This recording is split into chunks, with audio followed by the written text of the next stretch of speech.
দর্শক স্বাগত জানাই মোহনা টেলিভিশনের রাজনীতি বিষয়ক টক শো ভিন্ন মাত্রায়। প্রধানমন্ত্রী বলেছেন জনগণকে বিভ্রান্ত না করে সঠিক পরিকল্পনা ও পরামর্শ দিয়ে দেশকে এগিয়ে নিতে। অপরদিকে চলমান গ্যাস ও বিদ্যুৎ সংকটের কথা উল্লেখ করে বিরোধী দলীয় চিফ হুইপ এবং জাতীয় নাগরিক পার্টি এনসিপির আহ্বায়ক নাহিদ ইসলাম বলেছেন যে এই সংকট মোকাবেলা করতে না পারলে, এই সমাধান যদি সরকার করতে না পারে তাহলে ক্ষমতা ছেড়ে দিতে হবে। এইসব বিষয়ে এবং সমসাময়িক রাজনৈতিক অন্যান্য বিষয় নিয়ে আলোচনা করব আজ অনুষ্ঠানের পুরোটা সময় জুড়ে। আপনাদের সঙ্গে আছি আমি রনি রেজা এবং আজ আলোচনা করবার জন্য স্টুডিওতে আছেন গণ অধিকার পরিষদের মুখপাত্র ও সিনিয়র সহসভাপতি ফারুক হাসান। স্বাগতম আপনাকে। আমাদের সঙ্গে আরও আছেন জাতীয় নাগরিক পার্টি এনসিপির যুগ্ম সদস্য সচিব আলাউদ্দিন মোহাম্মদ। স্বাগতম আপনাকে। আমি প্রথমে ফারুক ভাই আপনার অনুমতি নিয়ে আলাউদ্দিন মোহাম্মদ ভাইকে দিয়েই আলোচনাটা শুরু করি। আলাউদ্দিন ভাই, প্রধানমন্ত্রী সুন্দরভাবে আপনাদের থেকে পরামর্শ চাচ্ছেন, পরিকল্পনা চাচ্ছেন, তবু আপনারা ক্ষমতায় থাকতে দেবেন না, এই ধরনের হুঁশিয়ারি উচ্চারণ করছেন কেন? এই যে আপনি সরকার দলের অনুমতি নিয়ে বিরোধী দলকে দিতে হলো, আপনি তো দিতেই পারতেন। এইটা মানে দুজন মানুষই আছেন, দুজনই প্রিয়, একটু শিষ্টাচার রক্ষা করলাম। হ্যাঁ, আমাদের সরকারের একই অবস্থা, আমলাদের একই অবস্থা। আমরা মনে করি যে ধরেন আগে সরকারি দলের দিকে তাকিয়ে থাকে, সরকারের দিকে তাকিয়ে থাকে। আচ্ছা, আপনি মনে পড়ছে যে এই বছরের 5 আগস্টে যখন আপনার জুলাই গণঅভ্যুত্থানে শহীদ পরিবার এবং আহতদের সংবর্ধনা অনুষ্ঠানে রাষ্ট্রপতি সেখানে উপস্থিত, হ্যাঁ, স্বরাষ্ট্রমন্ত্রী উপস্থিত এবং আরও অন্যান্য মন্ত্রী পরিষদের অনেকেই উপস্থিত আছেন। আইজিপি গিয়ে বলছেন স্যার বের করে দেবো কিনা, তখন কিন্তু স্বরাষ্ট্রমন্ত্রী বলছে না না আমি দেখছি। বিষয়টা দেখেন যে মানে এই দেশে যাই কিছু ঘটুক না কেন, সরকার যদি শক্তিশালী থাকে, সরকার যদি পজিটিভ থাকে, তাহলে কিন্তু বাকিরা সবাই আপনার একরকম নিরুৎসাহিত হবে। আজকে আপনার এই যে একজন তামিম ইকবাল না, হ্যাঁ তিনি আপনার বিসিবির এখন সভাপতি, যিনি বলছেন আর কি কথাটি, তামজিদ না বিসিবির সভাপতি তামিম ইকবাল, তিনি প্রধানমন্ত্রীকে বলছিলেন আরেক তামিম সম্পর্কে, যে তামজিদ নাম ওর বোধহয় বগুড়ার যে ছেলেটা। হ্যাঁ, বগুড়ার ছেলে। আপনারা তো দেখি সবই জানেন। তো এখন এই যে বললো ধরেন আপনার যে আপনার বগুড়ার ছেলে, ধরেন প্রধানমন্ত্রী কিন্তু খুব সূক্ষ্ম বুদ্ধিমত্তার সাথে সাথে সাথে জিনিসটাকে আপনার ধরিয়ে দিয়েছেন। এর আগেও কিন্তু হয়েছে। কিন্তু আমার এটা অবাক লাগে যে প্রধানমন্ত্রী তো এটা আপনার ভিডিও হচ্ছে, রেকর্ড হচ্ছে, রেকর্ডের বাইরে যে কতবার ধরাতে তো পারেন না। এবার হয়তো বা পাবলিক ক্লাসে ধরেছেন, অন্যান্য সময় হয়তো বা ইগনোর করেছেন। আমাদের যে মানে মননে যেভাবে আপনার আনুগত্য এবং দাসত্বের বীজ এখানে বপন করা হয়েছে, এই জায়গা থেকে আমাদের মুক্তি মিলবে কবে? সো যাই হোক, এখানে আপনি যেটা বললেন, ধরেন বিরোধী দলের কাছে পরামর্শ চেয়েছে, তো এই পরামর্শ চাওয়াটা এবং সাথে সাথে কিন্তু উস্কানিও দিয়েছে যে পিছনে ফ্যান ঘুরে আবার হাতে হারিকেন নিয়ে। ওনার তো এটা বোঝার কথা, এটা একটা প্রতীকী আপনার প্রতিবাদ, যে আপনি হারিকেন নিয়ে অথবা আপনার থালা বাটি নিয়ে প্রতিবাদ করছেন। এটা একটা রূপক, আপনি বুঝাতে চাচ্ছেন যে জনগণের যেই সাফারিংসটাকে আপনি সামনে নিয়ে আসছেন। তো এই জায়গা থেকে উনি যে পরামর্শ চেয়েছেন আমরা তো ইতিবাচকভাবে নেই। এবং সবচেয়ে গুরুত্বপূর্ণ হলো যে তার 3 দিন আগেই আমাদের মাননীয় আহ্বায়ক তিনি কিন্তু আপনার তার প্রেস রিলিজের মাধ্যমে, ফেসবুক পোস্টের মাধ্যমে এক দীর্ঘ বার্তা এই জ্বালানি সংকটের আপনার একটা সিনোপসিস করেছেন। একেবারে কোথা থেকে শুরু হয়েছে, কোন কোন জায়গায় আগে ভুল ছিল, তারপরে এই সরকার যেখান থেকে শুরু করেছে তার কোন কোন জায়গায় আসলে ম্যানেজমেন্টে আরও বেটার করতে পারতেন, এগুলো বলার পর তিনি 15টি প্রস্তাব দিয়েছেন। হ্যাঁ, স্বল্প মেয়াদে, মধ্যমেয়াদে এবং দীর্ঘমেয়াদে। তো এটার মাধ্যমে এখন আমরা যেহেতু নতুন পার্টি, এখন আমাদের কিন্তু অভিজ্ঞতা নেই। আমাদের একটা বড় আপনার কন্ট্রিবিউশনের জায়গা হলো এগুলো নিয়ে গবেষণা করা। হ্যাঁ, বিদ্যমান যেই স্টেক হোল্ডার্স আছে তাদের মতামত আমরা শোনার চেষ্টা করি, তাদের সাথে কথা বলে। যে 15টি প্রস্তাব দেওয়া হয়েছে এটা কিন্তু হাসি দিয়ে উড়িয়ে দিয়েছে। কিন্তু যেই না যাত্রাবাড়ি সমাবেশে, আমাদের তো অনেকদিন ধরে ওরকম বড় প্রোগ্রাম হচ্ছে না, কিন্তু স্বতঃস্ফূর্তভাবে অনেক মানুষ এসেছে এবং সমাবেশের মূল প্রতিপাদ্যই ছিল প্রথমত জুলাইয়ের শহীদদের স্মরণ করা, পাশাপাশি এই মুহূর্তে যেই আপনার নাগরিক ভোগান্তি সেটার একটা নিরসনের দাবি জানানো। সেই জায়গায় কিন্তু জনগণের যে ঢল নেমেছে, সরকার তখন টনক নেড়েছে এবং সরকার কিন্তু এটাকে সামহাও অ্যাড্রেস করতে বাধ্য হয়েছে। তো যাই হোক, আমরা তো প্রস্তাব দিয়েছি, আমরা অপেক্ষা করব এবং যদি মনে হয় যে এই প্রস্তাব শুধুমাত্র সংসদে না, সংসদের বাইরেও যদি তারা মনে করে প্রস্তাব অথবা এই ধরনের সংকট, যেহেতু অর্থমন্ত্রী বলেছেন যে আগামী 1 বছর কিংবা 2 বছরও সংকটের নিরসন সম্ভব না। পৃথিবীতে যখনই কোনো সরকার স্বীকার করে যে এই সংকট আসলে একটা দীর্ঘমেয়াদী সংকট, এটা আসলে মোকাবেলা একার পক্ষে সম্ভব না, তখন কিন্তু তার উচিত হলো যে একটা সব কিছুতে জাতীয় ঐক্য বজায় রাখা, একটা ট্রান্সপারেন্সি মেনটেন করা, হ্যাঁ, এবং তাদের যেই ব্যক্তিবর্গ যারা যেখানে নিয়োজিত আছে তাদেরকে অ্যাকাউন্টেবল করা।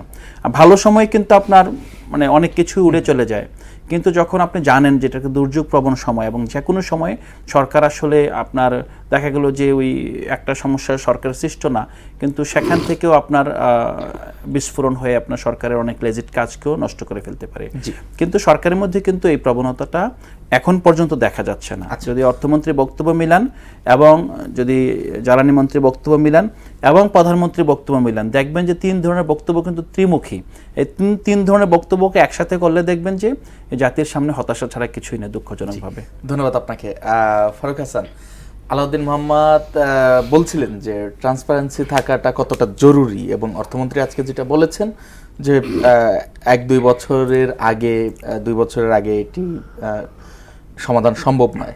কিন্তু আমরা জ্বালানি মন্ত্রীর মুখে আবার এও শুনেছি যে তিনি টোটালি অস্বীকারই করেছেন যে গ্রামে লোডশেডিং হচ্ছে না, এরপরে বড় বড় বৈদ্যুতিক পিলার দূরে দূরে থাকার কারণে কি কি যেন বললেন আর কি। আপনি কি কোন বক্তব্যটাকে আমরা গ্রহণ করব, বিদ্যুৎ মন্ত্রীর নাকি অর্থমন্ত্রীর? ধন্যবাদ আপনাকে, ধন্যবাদ মোহনা টেলিভিশনের সম্মানিত দর্শক এবং আমার সহ আলোচক। আসলে দেখেন, শুরুতেই দেশে যে একটি ভয়াবহ জ্বালানি সংকট চলছে এটাকে আমি অ্যাকনলেজ করি, এবং সরকারও এটাকে অ্যাকনলেজ করেছে ইতিমধ্যে যে দেশে এখন বিদ্যুৎ এবং গ্যাসের একটা ভয়াবহ সংকট চলছে। দ্বিতীয়ত হচ্ছে আমাদের একটা রাজনৈতিক প্র্যাকটিস বা রাজনৈতিক সিলসিলা আছে 54 বছরের, যে আমাদের মন্ত্রী মিনিস্টারের চেয়ারে যারা বসেন মাঝে মধ্যেই উদ্ভট বক্তব্য দিয়ে থাকেন, নিজের মতো মন গড়া বক্তব্য দিয়ে থাকেন। অনেক সময় ধরেন যে জনগণকে জনতুষ্টিমূলক বক্তব্য দিয়ে কোনো একটা ইস্যুকে চাপিয়ে দেওয়ার একটা প্রবণতা, এটা আমাদের একটা রাজনৈতিক ব্যাড কালচার দীর্ঘদিন ধরে চলে আসছে। দেখেন, সরকার কিন্তু শুরুতেই বলেছে যে আমাদের বিদ্যুৎ এবং গ্যাসের যে ক্রাইসিস, এই ক্রাইসিসটা কোত্থেকে শুরু হয়েছে, কিভাবে হয়েছে, এবং এই টাইমে এসে প্রকট আকার ধারণ কেন করলো তারও ব্যাখ্যা তারা কিন্তু দিয়েছে। আজকে যদি আমরা বলি যে বিদ্যুতের সংকট বিএনপি ক্রিয়েট করে নাই, এটা তো ট্রু নাকি? আবার এই যে গ্যাসের কথা বলেন বা অন্যান্য যে জ্বালানিগুলো রয়েছে, এই সংকটটাও কিন্তু এই সরকার তৈরি করে নাই, এটা আওয়ামী লীগের আমল থেকেই পর্যায়ক্রমে চলে আসছে।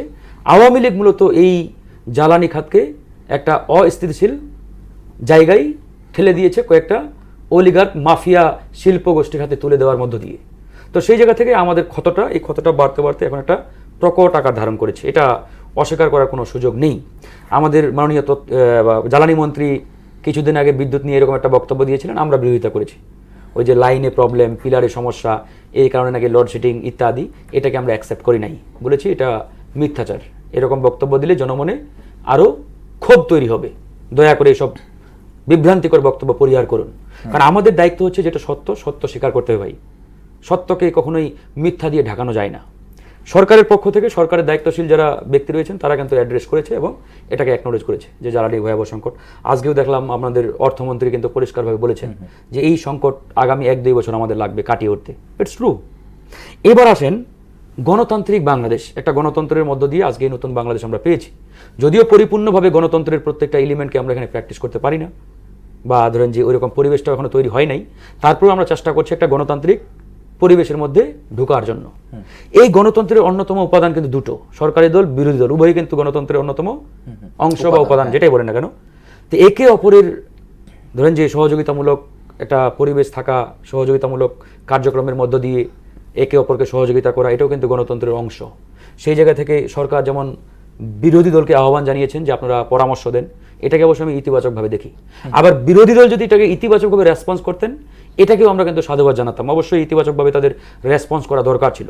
তারাও জিনিসটাকে নিয়েছে, বাট একটু মানে অন্যভাবে, এটাকে একটু ক্রিটিসাইজমূলক একটা মানে পরিস্থিতির মধ্য দিয়ে তারা কিন্তু এটাকে নিয়েছে। না, আলাউদ্দিন মোহাম্মদ কিন্তু স্পষ্ট বললেন যে তারা ইতিবাচক নিতে চান, কিন্তু পাশাপাশি যখন আবার উস্কানিমূলক বক্তব্য থাকে, যে একটি আসবো তো। হ্যাঁ। ধরেন সরকারি দল সরকারি দলের মতো কথা বলবে, তারা তো সরকার একই সাথে সরকার, আবার তারা একটা রাজনৈতিক দল, মানে যে দল এখন সরকার গঠন করেছে তারা যেমন বিরোধী দল, একই সাথে কি 11 দলীয় ঐক্য, মানে 11টা দল আছে তাদের, আছে তো নাকি? তাদের তো একটা দলীয় রাজনীতিও আছে।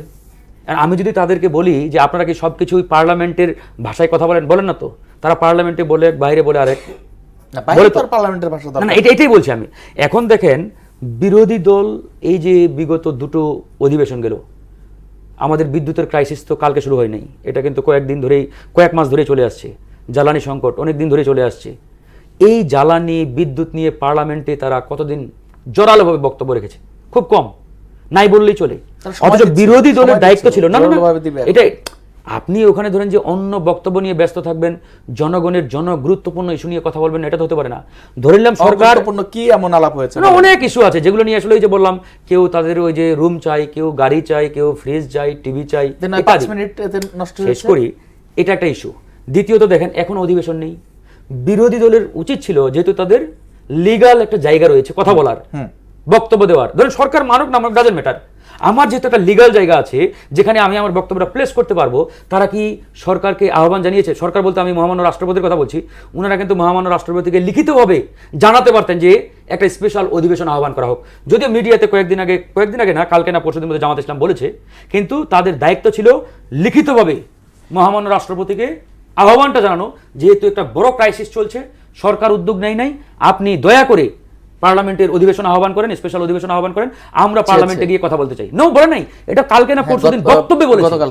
বক্তব্যে বলা তো এক বিষয় ভাই, আচ্ছা, আর লিখিতভাবে আপনি একটা ফর্মাল প্রসিডিউর মেইনটেইন করে সরকারের কাছে বা মহামান্য রাষ্ট্রপতির কাছে, উনি যেহেতু রাষ্ট্রের গার্ডিয়ান, ওনার কাছে আহ্বান জানানো আরেক বিষয়। আপনি তো ফর্মাল প্রসিডিউরে ঢুকেন না, যখন আপনি ইনফর্মাল প্রসিডিউরে বলবেন, দ্যাট ইজ মানে মেইন যে আপনি আপনার রাজনৈতিক বক্তব্য দিচ্ছেন, বুঝছেন বিষয়টা? তো এই জায়গাটাতে তাদের ধরেন যে মারাত্মক রকমের একটা গাফলতি রয়েছে, নয়তোবা তারা তাদের রাজনীতিটা করার চেষ্টা করছে। আরেকটা বিষয় দেখেন, এখানে অনেক কথা বলা হচ্ছে যে বেসরকারি খাত ইত্যাদি, ইতিমধ্যে তাদের জায়গা থেকে বক্তব্য দিচ্ছে একটা ওই মাফিয়া অলিগার্ক প্রতিষ্ঠানকে ইতিমধ্যে যে জ্বালানি আমদানির সরকার উদ্যোগ নিয়েছে, আমরা এটার বিরোধিতা করেছি। মানে বেসরকারিকরণকে আমরা বিরোধিতা করছি না, সরকার যেহেতু একটা ক্রাইসিস চলছে এই মুহূর্তে, এই ক্রাইসিস ম্যানেজমেন্ট করাটা আমাদের জন্য জরুরি। সরকার চাইলে এটাকে বেসরকারিকরণ করতে পারে আমদানির ক্ষেত্রে। বিশ্বের অনেক দেশে, প্রায় 90% দেশেই কিন্তু জ্বালানি আমদানি করা হয় বেসরকারি খাতের মধ্য দিয়ে। ইভেন আমাদের পাকিস্তান, ইন্ডিয়ার কথাই যদি বলি, ইভেন পাকিস্তান এবং ইন্ডিয়াতে প্রায় 80% জ্বালানি কিন্তু আপনার প্রাইভেট কোম্পানির মাধ্যমে আমদানি করা হয়। প্রবলেমটা আমাদের অন্য জায়গায়। শেষ করি, এখন দেখেন তারা কিন্তু ওই যে অলিগার্ক মাফিয়া শিল্পগোষ্ঠী, ওদের কথাই মানে 24 ঘন্টা বলছে, কিন্তু কারা বলছে? আমাদের বিরোধী দল বন্ধুদের কথা বলছে। অলরেডি সরকার এবং মন্ত্রী তাদেরকে দেওয়ার জন্য আলাদা ট্রায়াল দিয়েছে। অফ কোর্স, একমত। কেন বলবে না তাহলে?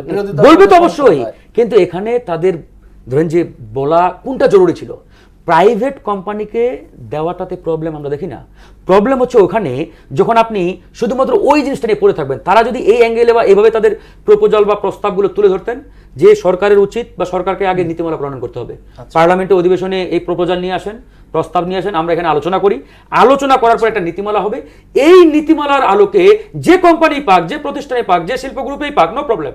আমার নীতিমালার আলোকে যদি আপনি যেভাবে বলেছেন এইভাবে বিরোধী দল সমালোচনা করবে এখন থেকে, মানে আমি বলছি সমালোচনাটাকে একটা ফরম্যাটের মধ্যে নিয়ে আসা উচিত। শুধুমাত্র রাজনৈতিকভাবে বিরোধিতা করার জন্যই বিরোধিতা, যেটা আমরা 54-55 বছর দেখে আসছি, যে বিরোধী দল মানেই সরকারের ভালো কাজ মন্দ কাজ সবগুলো বিরোধিতা করবে, আর সরকার মানে সরকারের মতো চালাবে। আমরা আসলে এই রাজনীতি দেখতে চাই না, সত্যিকার অর্থে একটা পরিবর্তন রাজনীতি। মোহাম্মদ, আপনার কাছে আমার প্রশ্ন হলো যে বেসরকারীকরণের যে প্রক্রিয়া বা উদ্যোগ সরকার গ্রহণ করছে, এটির বিরোধিতা আপনারা করছেন। ফারুক হাসান বললেন যে এটি নয়, অলিগার্কদের দেওয়ার বিষয়ে তার আপত্তি আছে। আমার প্রশ্ন হলো, যদি মানে বেসরকারি প্রতিষ্ঠান কি সরকারের চেয়েও বেশি প্রভাবশালী বা বেশি সক্ষম কিনা, যেখানে সরকার ম্যানেজমেন্ট করে ক্রাইসিসটা দূর করতে পারছে না, সেখানে বেসরকারি প্রতিষ্ঠান কিভাবে করবে? এবং বেসরকারি প্রতিষ্ঠানটি তো ওইখানে 1 টাকা হলেও প্রফিট করবে, এবং সেই প্রফিটের টাকাটা জনগণের পকেট থেকে যাবে কিনা, যদি একটু পরিষ্কার করতেন। আপনার এই প্রশ্ন আসলে খুব জটিলভাবে করেছেন। হ্যাঁ, এটা এতটা জটিল বলে আমাদের কাছে মনে হয় না। তার আগে বলতে চাই, ফারুক ভাইয়ের কথার সূত্র ধরে, ফারুক ভাই অনেক সময় ব্যয় করেছেন কিভাবে বিরোধিতা করতে হবে। আমার মনে হয় বিরোধী দল বিরোধিতা করতে থাকুক, তারা তাদের জায়গা থেকে কাজ করুক। যারা সরকার এবং সরকারের অংশীদার, তারা সরকারকে সফল করার দায়িত্ব নিলে মনে হয় এটা জাতির জন্য ভালো। হ্যাঁ, কারণ বিরোধী দলকে সফল করার দায়িত্ব সরকারি দল নিয়ে আসলে লাভ নেই। সরকারি দল সরকারকে সফল করুক, আর বিরোধী দল চেষ্টা করুক গঠনমূলকভাবে কীভাবে বিরোধিতা করা যায়, কারণ জনগণ তো দেখছে। আর আপনি যেটা বলছেন, প্রথমত বাংলাদেশ তো সাংবিধানিকভাবে একটি মিশ্র অর্থনীতির দেশ। আমরা যখন জন্মগ্রহণ করেছিলাম তখন পৃথিবী দুই ভাগে বিভক্ত ছিল। একটা ব্লক ছিল কমিউনিস্ট ব্লক, আরেকটা ব্লক ছিল পুঁজিবাদী ব্লক। তো পুঁজিবাদী ব্লক এবং কমিউনিস্ট ব্লক, এই দুই ব্লকের টানাপোড়েনে দীর্ঘদিন পৃথিবীর অনেক দেশে সরকার পতন ঘটেছে, গৃহযুদ্ধ হয়েছে, অনেক দেশ টুকরো টুকরো হয়ে গিয়েছে।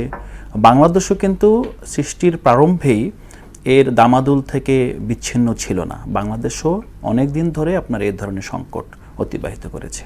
আর আপনার খুব সংক্ষেপে বললে, প্রথম যে সংকট ৭৪-এর যে দুর্ভিক্ষ, এই দুর্ভিক্ষের একটা অন্যতম বড় কারণ যে বাংলাদেশ আসলে যে জোট নিরপেক্ষ নীতি গ্রহণ করেছিল, পাশাপাশি সেখানে তার কোনো একটি বলয়ে গ্রহণ করার অক্ষমতা এবং ওই সময়ের জন্য প্র্যাগমেটিক পলিসি গ্রহণ করতে পারে না। পাশাপাশি সীমাহীন আভ্যন্তরীণ দলীয় দুর্নীতি তো আছেই।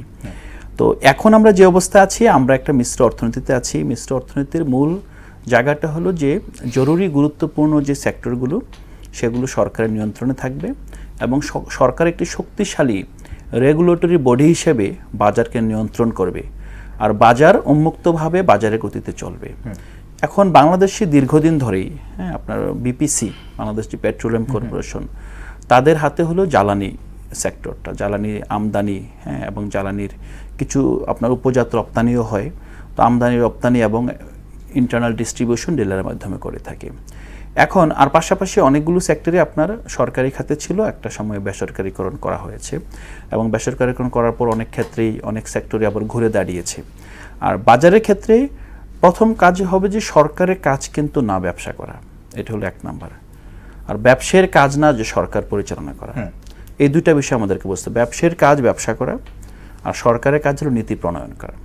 এখন আমাদের যেটা হয়েছে কত আপনার রিজিমে, যে ফেসিবাদী রিজিমে আমরা দেখেছি, যখন বিদ্যুতের সংকট হয় তখন আপনার গণহারে তারা তাদের পছন্দের ব্যক্তিবর্গকে দিয়ে তড়িঘড়ি করে কুইক রেন্টাল অনুমোদন দিয়েছে।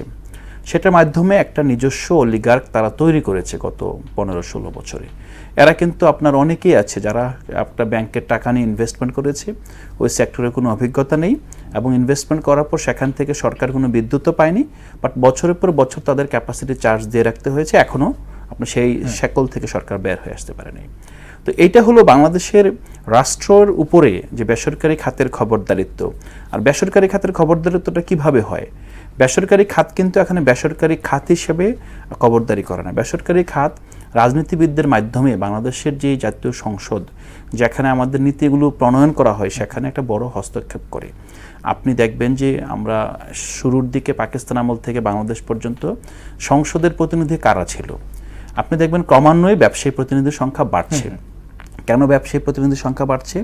কারণ ব্যবসায়ীরা ক্রমে রাষ্ট্রের উপর নিয়ন্ত্রণ নিতে চায়। কেন নিতে চায়? রাষ্ট্রের উপর নিয়ন্ত্রণ না নিলে, রাষ্ট্রের পলিসিগুলোর উপর নিয়ন্ত্রণ না নিলে তারা তাদের ব্যবসাকে মাফিয়াতন্ত্রে রূপান্তর করতে পারে না।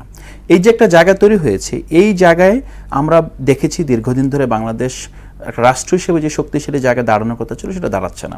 এটার জন্য দায়ী যদি বলেন, দায়ী ব্যবসায়ী গ্রুপগুলো, বিশেষ করে যে গ্রুপগুলো ক্ষমতার প্রশ্রয়ে বাংলাদেশের ব্যাংক খাতকে ধ্বংস করেছে, বাংলাদেশের অন্যান্য অনেকগুলো খাতকে যারা ধ্বংস করেছে। এই প্রেক্ষাপটে নতুন এই সরকার আসার পর প্রথম উচিত ছিল আগে সরকার নিজে শক্তিশালী হওয়া।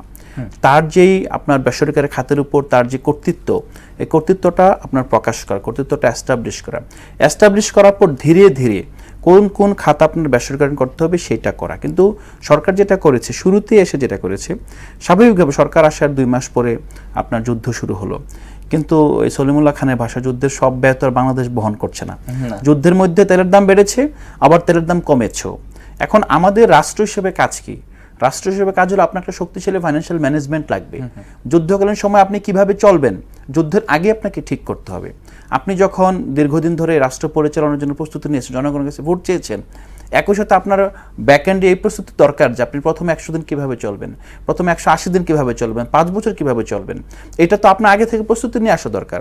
কারণ আপনি আসার পর যদি প্রস্তুতির অংশ হয় আসার পর আমি বেসরকারি করব, তাহলে তো এটা দুর্বিসন্ধি হিসেবে নিতে হবে। আচ্ছা, এখন সাম্প্রতিক সময় যেটা হয়েছে বিপিসির চেয়ারম্যান অপসারণ প্রক্রিয়া নিয়ে, আপনি একটা হলো বৈদেশিক টেন্ডার, আপনি যখন একটা টেন্ডার দিবেন, টেন্ডার হলো সহজ ভাষায় আপনি যখন একটা কাজ দরপত্র আহ্বান করবেন যে কারা আমাকে সাপ্লাই করতে চাও, তোমরা আমাকে সর্বনিম্ন মূল্য প্রদান করো। এখন এই দরপত্রটা আপনার খুব সম্ভবত 38 দিন ছিল আপনার সময়, আপনি দরপত্র আহ্বানের পর 38 দিনের পর্যন্ত সময় দিবেন। অনেকে আছে ফাইল রেডি করবে, তারপর অনেকে জামানত রেডি করবে, হ্যাঁ এটা নিজেরা গবেষণা করবে কত টাকা দিয়ে আমি এই পণ্যটা দিতে পারবো, কিন্তু এটাকে নিয়ে আসা হলো 10 দিনে। 2 নম্বর হলো যে 4 দিনের ভিতরে আপনার একটা পলিসি করা হলো এবং 4 দিনের ভিতরে করতে অস্বীকৃতি জানানোতে আপনার চেয়ারম্যানকে এখান থেকে বহিষ্কার করে অন্য জায়গায় আরেকজন চেয়ারম্যান আনা হলো। কেন করা হলো? কারণ 10 দিনের ভিতরে কারা পারবে? কারণ আমার পছন্দের ব্যক্তিবর্গ আগে থেকে জানে যে সরকার এই ব্যবস্থা নিতে চাচ্ছে, তারা আগে থেকে প্রস্তুতি নিয়ে রেখেছে। আরেকটা বিষয় আছে এন্ট্রি ব্যারিয়ার, অনেকগুলো জায়গা আছে যে আপনি যদি সময় না দেন অনেকেই হয়তো বা প্রস্তুতি নিতে নিতেই আপনার গাড়ি চলে যাবে, ব্যাপারটা এরকম হয়েছে। এই যে তড়িঘড়ি করে একটা সংকটকে কাজে লাগিয়ে রাজনৈতিক সুবিধা আর পাশাপাশি বাংলাদেশের প্রেক্ষাপটে এটা অফ দ্য রেকর্ডে অনেকে এটা জানে বুঝে কিন্তু সামনাসামনি বলতে চায় না, এখানে যে সরকারের সাথে যারা ব্যবসা করে সেখান থেকে যে আপনার সরকার পরিচালনা যারা যুক্ত থাকে তারা যে একটা পার্সেন্টেজ নেয় না, নেয় এটা কিন্তু একটা ওপেন সিক্রেট। এখন আপনি যখন দ্রুত কোনো বেসরকারীকরণ করবেন অথবা বেসরকারি খাতে কিছু দিবেন, কন্ট্রাক্ট দিবেন এবং এইটার মধ্যে যখন খুব তড়িঘড়ি করবেন তখন কিন্তু জনমনের সন্দেহটা আরো দানা বাঁধে যে আসলে নিশ্চয়ই এখানে ডালমে কুচ কালা হে, হ্যাঁ এই জায়গাটা আসলে স্বাভাবিক না। তো এই প্রেক্ষিতে আমি বলবো যে যখন সরকার, হ্যাঁ আপনি যেটা বলছেন উত্তর হলো সাদামাটা উত্তর হলো যদি মনে হয় সরকার পারফর্ম করতে পারছে না, আমি মনে করি যে সরকার সীমিত হওয়া উচিত, সরকার অনেক কাজ করা উচিত না, কিন্তু সীমিত সাধ্যের ভিতরে সরকারের উচিত হলো যে রেগুলেশন, যেটা আমাদের অর্থমন্ত্রী একটা প্রিয় ভাষা হলো ডিরেগুলেশন। আমি বলবো উল্টোটা, যে আপনি আগে রেগুলেশনটা স্পষ্ট করেন, সঠিকভাবে বড় বড় কোম্পানিকে রেগুলেশন আওতায় নিয়ে আসেন, তারপর আপনি ধীরে ধীরে আপনার প্রসেসের মধ্যে দিয়ে ডিরেগুলেশনে যান। যদি আপনি ডিরেগুলেশন বলতে যদি প্রাইভেটাইজেশন বুঝান তাহলে বাংলাদেশ কিন্তু আর একটা বড় ডিজাস্টারের মধ্যে পতিত হবে। আমরা আপনার এই পরামর্শ এবং প্রশ্নের ফারুক হাসান, আপনি আলাউদ্দিন মাহমুদের বক্তব্য শুনছিলেন, পাশাপাশি আমি একটি প্রশ্ন রাখতে চাই যে এই ক্রাইসিস আমরা বৈশ্বিক বলছি বা বিগত সরকারের যে অব্যবস্থাপনা সেটা ধারাবাহিকতা অংশ হিসেবে যদি বলি, পাশাপাশি কয়েকদিন আগে বিদ্যুতে অতিরিক্ত বিল নিয়ে নিশ্চয়ই আপনার জানা আছে, একটি তৈরি হলো যে অধিকাংশ মানুষের, আমি জানি না আপনার হয়েছে কিনা, আমারও হয়েছে, যে প্রিভিয়াস মাসের তুলনায় দ্বিগুণ তিনগুণও বিল এসেছে। এইগুলা তো আর বৈশ্বিক ক্রাইসিসও না, এগুলো মানে প্রিভিয়াস গভর্নমেন্টেরও কোনো অব্যবস্থাপনা না। এই একের পর এক ক্রাইসিস, জনভোগান্তি, তারপরে যদি আবার এই ব্যাপারগুলো ঘটতে থাকে, এগুলো ভুলভ্রান্তি বলেন আর যাই বলেন, তাহলে তো সরকারের প্রতি আস্থা মানুষের কিভাবে থাকবে? না, এটা ওই অতিরিক্ত যে বিদ্যুতের বিলের কথা বলছে, এটা ভুতুরে বিল ইতিমধ্যে গণমাধ্যমে আমরা দেখছি, এটা ট্রু। এটা আমাদের ক্ষেত্রেও মানে হয়েছে, অনেকের ক্ষেত্রে এটা বিভিন্ন জায়গায় আমরা কথা বলেছি, এটা সত্য। অনেকেরই ধরেন যে যেখানে আগে বিদ্যুৎ বিল আসতো 2000, হঠাৎ করে সেখানে 4000 হয়ে গেছে বা 5000 হয়ে গেছে, অনেকের ক্ষেত্রে এটা আমার ধারণা। যারা এই যে আমরা তো আসলে এই গণ অভ্যুত্থানের পরে সবচাইতে বড় একটা আকাঙ্ক্ষা ছিল যে আমাদের এই দেশটার ভিতরে এই যে যারা ভারতীয় আগ্রাসনের যে চর, এই চরগুলোকে তো আমরা বাংলাদেশ থেকে উৎখাত করতে পারি নাই। শুধুমাত্র দৃশ্যমান বড় শক্তি যেটা আমরা বাহ্যিকভাবে দেখি, হাসিনা বা তার সাঙ্গপাঙ্গরা দেশ থেকে উৎখাত হয়েছে, কিন্তু আলটিমেটলি আমাদের যে এই যে ব্যুরোক্রেসিতে বা আমাদের যে বিভিন্ন লেয়ারে এই যে ভারতীয় তাবেদার যে শক্তিটা আর ওই মাফিয়া অলিগার্কের যে আপনার সাঙ্গপাঙ্গ যেগুলো, এরা তো এখনো বহাল তবিয়তে, এদেরকে কিন্তু এখনো উৎখাত করা যায় নাই। এটা ইভেন সরকার এবং সরকারের দায়িত্বশীল যারা, তারাও কিন্তু স্বীকার করে যে আমরা এই যে কয়েকদিন আগে সরকার চাইলে পারে না, এটা আমি শেষ করি, এরা সরকারের চাইতেও পাওয়ারফুল, পারবে না এটা বলবো না, কিন্তু সময় সাপেক্ষ। কয়েকদিন আগে এক মন্ত্রীর সাথে কথা বলছিলাম, তিনি নিজেও অসহায়ত্ব প্রকাশ করলেন, মানে জাস্ট এতটুকুই বললাম, এটা আপনারাও আসলে অবগত। তো এই জায়গাতে আসলে এই দেশটাকে আমরা এই 54-55 বছরে ওই আমলাতন্ত্রের হাত থেকে এখন রক্ষা করতে পারি নাই বা বের করতে পারি নাই, এটা অবশ্যই করতে হবে। এই যে আজকে দেখেন, আমি একটা ছোট্ট এক্সাম্পল দিই তাহলে ক্লিয়ার হয়ে যাবেন। যেদিন এই যে বিদ্যুতের ভয়াবহ যে লোডশেডিংটা যেদিন হলো, হঠাৎ করে জ্বালানি মন্ত্রণালয়ের যে ওয়েবসাইট, ফেসবুক পেজ, সেখানে একটা বিজ্ঞপ্তি আসলো, আপনারা দেখছেন না? সেই বিজ্ঞপ্তিতে মানুষ মানে এত পরিমাণ গালিগালাজ করেছে। পরে ওই সময় আমি মন্ত্রীকে ফোন করলাম, হ্যাঁ, জিজ্ঞেস করলাম যে ভাই এটা হঠাৎ করে আপনি কি বললেন বা কেন দিল, রাতের বেলা কিন্তু কি বলো, এটা কি, আমি কি বলছো, আমি তো মোবাইলে এগুলো জানি না কি করে কর, মানে এই যে মানে এক্সাম্পল। তো আসলে মন্ত্রীও জানে না কারা করেছে, ওই যে ভিতরে যারা দায়িত্বে রয়েছেন। পরে মন্ত্রী কি ব্যবস্থা পরে ওই বিজ্ঞপ্তি সরাই ফেলছে। বিজ্ঞপ্তি সরানো কি সমাধান? সমাধান না, মানে এক্সাম্পল দিচ্ছি। যার দ্বারা করলো এটা যদি কোনো দুর্ব্যসন্ধি হয়ে থাকে সেখানে তদন্ত আমরা অবশ্যই চাচ্ছি, কোনো অ্যাকশন হয়েছে কিনা আমরা সরকারকে বলতেছি অবশ্যই এই যে ভুতুরে বিল, এই যে একজনের বিল ডাবল হয়ে যাওয়া, এগুলো অবশ্যই আপনাদের তদন্ত করে বের করতে হবে কারা কিভাবে এই কাজগুলোর সাথে জড়িত এবং কেন এটা করতেছে।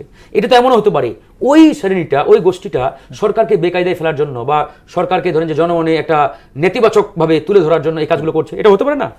তো সুতরাং আমাদের পরিষ্কার বক্তব্য, জনগণ যাতে এরকম কোনো ভোগান্তির মধ্যে না পড়ে, এই ভুতুরে বিল বলেন, অতিরিক্ত বিল বলেন, এটা অবশ্যই জনগণের উপর একটা বাড়তি চাপ এবং বোঝা চাপিয়ে দেওয়ার একটা ষড়যন্ত্র বা ধরেন যে নীল নকশা, এটা কখনোই মানে আমরা মেনে নিতে পারি না।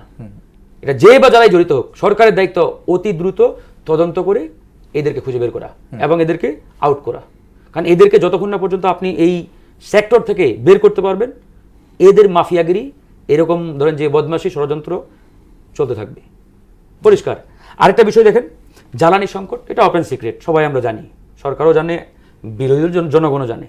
এই যে বিরোধী দল তারাও রেসপন্স করেছে, সরকার তো বলেছেই যে আমরা এখন নিরুপায়। উভয়ের উচিত যেটা কিভাবে দ্রুত মিনিমাইজ করা যায়, এই সংকট থেকে মানে উত্তরণ ঘটানো যায়, তার জন্য একে অপরকে সহযোগিতা করে এগিয়ে আসা।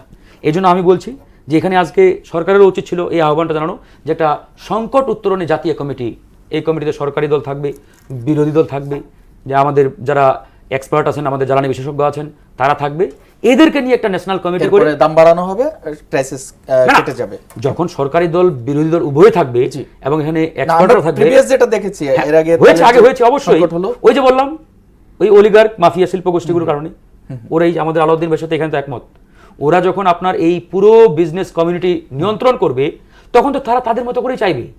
আপনি যদি বিগত 4টা পার্লামেন্টের মানে অনুসন্ধান করে দেখেন বা অ্যানালাইসিস করে দেখেন, বিগত 4টা পার্লামেন্টে 70 থেকে 75% হচ্ছে আপনার ব্যবসায়ী। আচ্ছা, তাহলে এই ব্যবসায়ীরা এখন রাষ্ট্রকে নিয়ন্ত্রণ করছে, সরকারকে তারা চালাচ্ছে বা প্রভাবিত করছে। এই যে কয়েকদিন আগে যে তেলের সংকট হলো, আমরা পাম্পে দীর্ঘ লাইন দেখলাম, পরবর্তীতে আমি তো ওই সময় বক্তব্য দিয়েছি, আমি সরকার বিভিন্ন আলোচনা হয়েছে, পরবর্তীতে কমিটি হয়ে দাম বাড়ালো, সঙ্গে সঙ্গে সব ক্রাইসিস একবারে হঠাৎ করে লাইনও দাও। যখন সরকার বলল যে সিন্ডিকেটের কথা, আমি নিজে বলেছি যে সরকার যদি সিন্ডিকেটের কাছে অসহায় হয়ে যায় বা সিন্ডিকেট যদি সরকারের সাথে বেশি পাওয়ারফুল হয়ে যায়, তাহলে এই সরকার তো সরকার চালানোর দরকার নেই ভাই। দিন শেষে কিন্তু রেজাল্ট জনগণের ঘাড়ে অতিরিক্ত দাম। অফকোর্স। ধন্যবাদ আপনাকে আলাউদ্দিন মোহাম্মদ।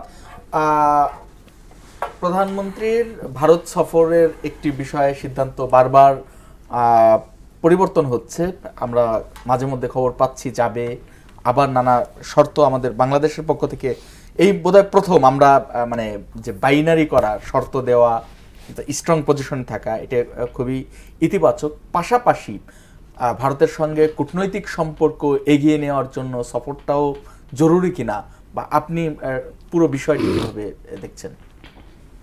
প্রথমত আজকে আমি নতুন করে আশায় বুক বাঁধছি, বাংলাদেশের পররাষ্ট্র মন্ত্রণালয় দ্বিতীয়বারের মতো আজকে যে অবস্থানটা নিল, আমার মনে হয় তারা বাংলাদেশের যে জনগণ 24-এর গণঅভ্যুত্থানের মধ্য দিয়ে জনগণ যেই নতুনভাবে স্বাধীন হওয়ার স্বপ্ন দেখেছে, পররাষ্ট্র মন্ত্রণালয় সেই বার্তাটা কিছুটা হলেও দিতে পারছে। আমি একই সাথে আজকে এই সিদ্ধান্ত গ্রহণের স্বাধীনতা দেওয়ার জন্য, পররাষ্ট্র মন্ত্রণালয়কে স্বাধীনতা দেওয়ার জন্য আমি প্রধানমন্ত্রীকেও ধন্যবাদ জানাতে চাই। কেন ধন্যবাদ জানাতে চাই? কারণটা হলো এই যে জনগণ রক্ত দিয়ে ভারতের আধিপত্যবাদ থেকে নিজেদের মুক্ত করে অভিপ্রায় ব্যক্ত করেছে, বাংলাদেশের যে খুনি, ভারত তাদেরকে আশ্রয় দিয়ে বাংলাদেশে তাদেরকে নতুনভাবে পুনর্বাসিত করার প্রকল্প নিয়েছে, সে বাংলাদেশের অনেক মানুষ, আমরা গত কয়েক সপ্তাহ দেখবেন ভারতকে ছাড়া চলবে না, প্রধানমন্ত্রীকে ভারতে যেতে হবে, হাসিনা ইস্যু, আওয়ামী লীগ ইস্যু এক পাশে, কিন্তু আমাদের কূটনৈতিক সম্পর্ক রাখতে হবে। আমরা বারবার বলে এসেছি হাসিনা ইস্যু, আওয়ামী লীগ ইস্যু, ভারতকে স্পষ্টভাবে সেই বিষয়ে অবস্থান নেওয়ার পর কেবল বাংলাদেশ ভারতের সাথে স্বাধীন কূটনৈতিক সম্পর্কে যেতে পারে। আপনি কূটনৈতিক সম্পর্ক স্বাভাবিক করবেন, অন্যদিকে বাংলাদেশের রাজনীতিতে আভ্যন্তরীণ রাজনীতিতে হস্তক্ষেপের নীতি অবলম্বন করবেন, বাংলাদেশ এটা হতে দিতে পারে না। আমি কেন ধন্যবাদ জানাচ্ছি, যদি আসলে সরকার এই মুহূর্তে জনগণের পালস ধরতে না পেরে যদি এখন যদি ভারতে যেতেন, আমি জানি না বাংলাদেশে কি অবস্থা হতো। শুধুমাত্র ভারতে তার পদার্পণই বাংলাদেশকে ডিস্টেবল করার জন্য যথেষ্ট ছিল। আমরা কিন্তু প্রস্তুত ছিলাম। আপনারা জানেন না, জুলাইয়ে যারা রাজপথে ছিল তাদের ভারত সম্পর্কে, ভারতের নীতি সম্পর্কে, আওয়ামী লীগ সম্পর্কে, হাসিনা সম্পর্কে এবং হাসিনার লোকদের যে উস্কানি সম্পর্কে যে তীব্র ঘৃণা, এই ঘৃণার বহিঃপ্রকাশ পুনর্বার আমরা দেখতে পেতাম। কিন্তু আসলে আমরা সেই ঘৃণার বহিঃপ্রকাশ দেখতে চাই না। আমরা চাই পিছনটা পিছনে ফেলে পরাজিত শক্তি এই পরাজয় বরণ করে তারা পিছনে থাকবে, বিজয়ী শক্তি হাতে হাত ধরে সামনের দিকে এগিয়ে যাবে।